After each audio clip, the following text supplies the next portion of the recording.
turebe by'umwihariko ibiri kuvugirwa muri Repubulika Iharanira Demokarasi ya Kongo. Noneho intambara igiye kuba yatangira, ndetse iyi ntambara kabone ko ku munsi w'ejo umutwe mu 23 wamaze kwisasira abasirikare benshi b'Abarundi. Iki gihugu cy'Abarundi gikomeje kwitanga bikomeye cyane mu gihugu cya Repubulika ya Demokarasi ya Kongo, ariko icyo nakubwira ku munsi w'ejo nubwo mu 23 abayo nabo bahasize ubuzima atari bakeya, ariko nakubwira ko rwose igisirikare cya FARDC cyaragurutse rwose amaguru cyabangira ingata. Reka sinakubwira ibi ngibi byakomeje kugenda bitangaza abantu benshi, ndetse abantu bakunda kugenda banabigaruka bavuga yuko igisirikare cya FARDC cyambuwe, ndetse ubwacyo nacyo cyaranabyitangaje kivuga yuko rwose kitigeze kibona ibyo cyabwiwe.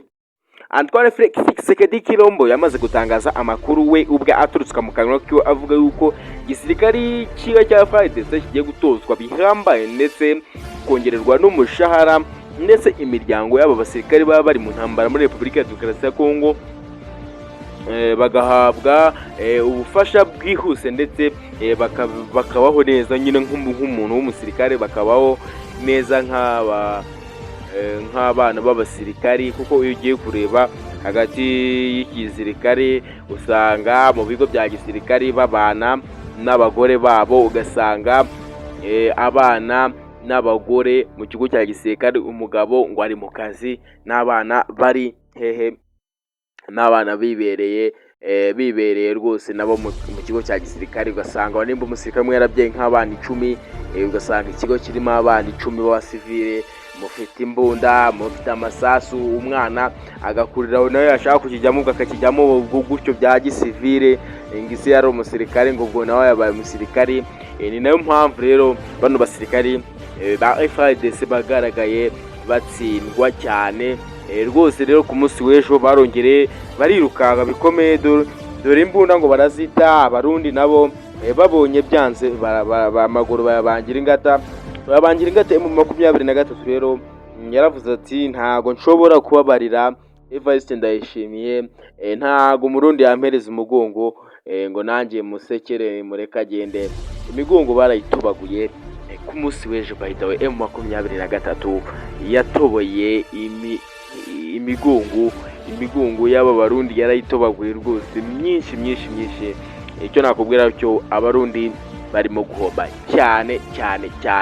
Ku munsi w'ejo rero M23 yafashe ibirindiro bya FARDC hariya Mwenga, ifatiramo ibitwaro, ifatiramo amadrone, ifatiramo ibimodoka, ndetse n'amagrenade. Yafatiyemo ibintu byinshi, ndetse ku munsi w'ejo abasirikare ba FARDC yabakozemo akazi, barirutse.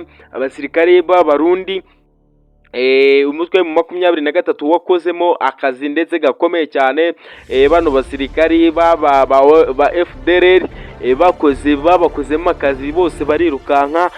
Aho bisigaye rukomeye ubu ngubu navuga, ugiye kureba muri Uvira by'umwihariko uraza gusanga izi ngabo z'u Burundi zose ariho ziri guhungira, ariko by'umwihariko M23 nayo niramuka ivuze ati Uvira ntishyizemo ndetse ndanahakeneye, bafasha ahandi ntago hari Uvira ariho haba hakomeye. Bafashe Bukavu, bafata Goma, bafata Kavumu, bafata Katana, bafata none Walikale barayifashe. Urumva ntago rero intekereza ko ibyo ngibyo kigisigaye cyaye mu 23 kiramutse kishyizemo ko gifokasinze hariya Uvira by'umwihariko, nubwo Abarundi nabo bashyizeho akabo, kabone ko iyo batanagashyiraho ngubu baba baranahavuye, ariko navuga yuko n'ubundi umutwe mu 23 uje ndetse wanagaragaje imbaraga zikomeye cyane bitewe n'uduce umaze kwigaruriza muri Repubulika ya Demokarasi ya Kongo. Ubundi icyo navuga cyo muri iki gihugu cya Repubulika ya Demokarasi ya Kongo,